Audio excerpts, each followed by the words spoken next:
প্রতিটা সফল ব্যক্তির একটা অসফল অতীত থাকে, আর প্রতিটা অসফল অতীতের থাকে একটা সফল সমাপ্তি। হ্যাঁ, প্রতিটা অসফল অতীতের একটা সফল সমাপ্তি থাকে। বিফলতা, সমস্যা দুটি আমাদের জীবনের পার্ট, আর যারা এগুলিকে সমাধান করতে পারে আমি তাদেরকে বলি আর্টিস্ট। তার কারণ এগুলো সমাধান করাটাও একটা মস্ত বড় আর্ট। সমস্ত মানুষ এই সমস্যার সমাধান করতে পারে না।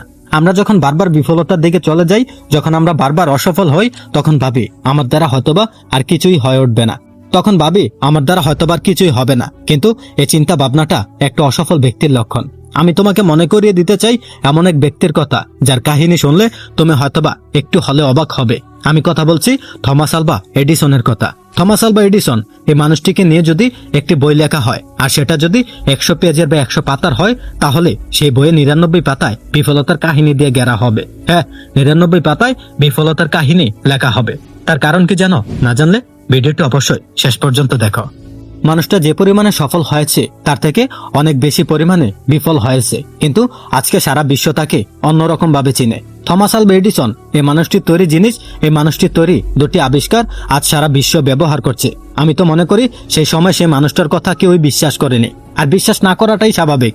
এখন যদি তুমি বলো আমি সফলতার এমন পর্যায়ে পৌঁছাবো যেখানে খুব কম মানুষই পৌঁছেছে, তোমার কি মনে হয় সকলে এটা বিশ্বাস করে নিবে? না, আসলে এই পৃথিবী শুধুমাত্র শুনতে নয়, দেখতে একটু বেশি ভালোবাসে। শোনো, তোমাকে একটা কথা বলি, বিফলতা আসবে, জীবনে সমস্যা আসবে, তবে মনে রেখো সমস্যা তোমাকে দুর্বল করতে আসে না, বরং এটা জানাতে আসে যে তোমার কিছু করতে হবে, তোমার কিছু করে দেখাতে হবে।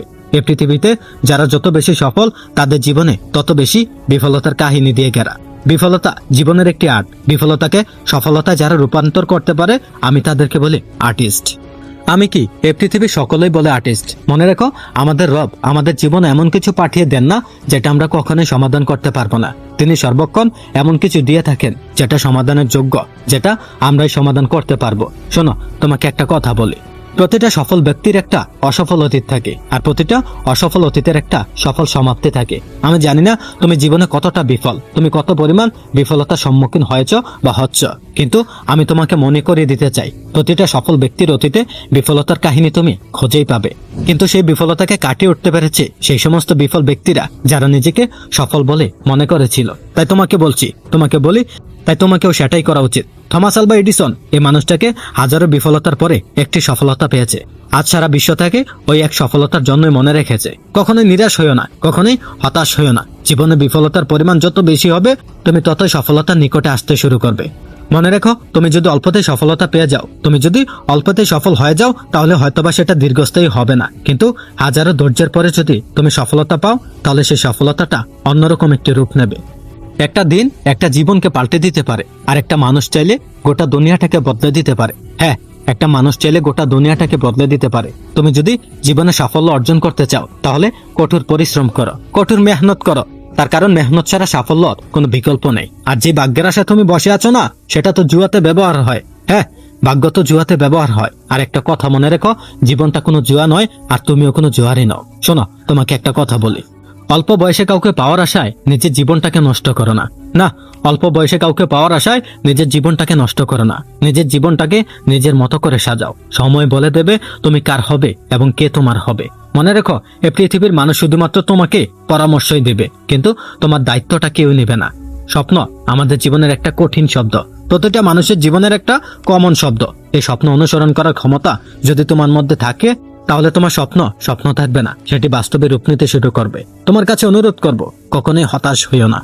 জীবনে পাওয়া কোনো এক মুহূর্তের কষ্টটাই একটা সময় তোমাকে সবথেকে বেশি শক্তিশালী করে তুলবে। হ্যাঁ, দুশ্চিন্তা কখনোই আগামী দিনের সমস্যাকে দূর করতে পারে না। দুশ্চিন্তা কখনোই আগামী দিনের সমস্যাগুলিকে দূর করতে সক্ষম নয়, তবে আজকে শান্তিটাকে ভঙ্গ করতে সক্ষম। তোমার দুশ্চিন্তা আগামী দিনের সমস্যাগুলিকে দূর করতে না পারলেও তোমার আজকে শান্তিটাকে ভঙ্গ করতে পারবে। মনে রাখো, তুমি যদি আজকে সময়কে নষ্ট করো, তাহলে হয়তোবা একটা সময় পরে সময় তোমাকে নষ্ট করে দেবে। একটা জিনিস খেয়াল করেছো কিনা আমি জানি না, সফল ব্যক্তিদের পরিচয় তাদের কাজের মধ্যেই হয়ে থাকে। হ্যাঁ, সফল ব্যক্তিদের পরিচয় তাদের কাজের মধ্যেই হয়ে থাকে। তার কারণ পরিচয় দ্বারা কাজ কিছু সময়ের জন্য হয়ে থাকে, কিন্তু কাজ থেকে পাওয়া প্রাপ্য পরিচয় সেটা সারা জীবনের জন্য হয়ে থাকে।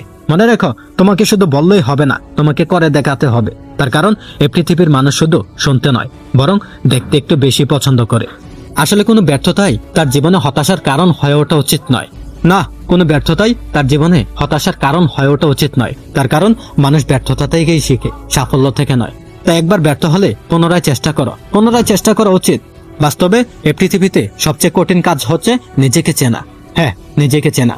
আর সব থেকে সহজ কাজ হচ্ছে অন্যকে উপদেশ দেওয়া। মনে রাখো, তোমার আত্মীয় স্বজন বলো অথবা তোমার বন্ধু বান্ধব সফলতার আগে একটু কমই থাকে, আর সফলতার পরে দুঃসম্পর্কের মানুষগুলো নিজের বলে দাবি করে।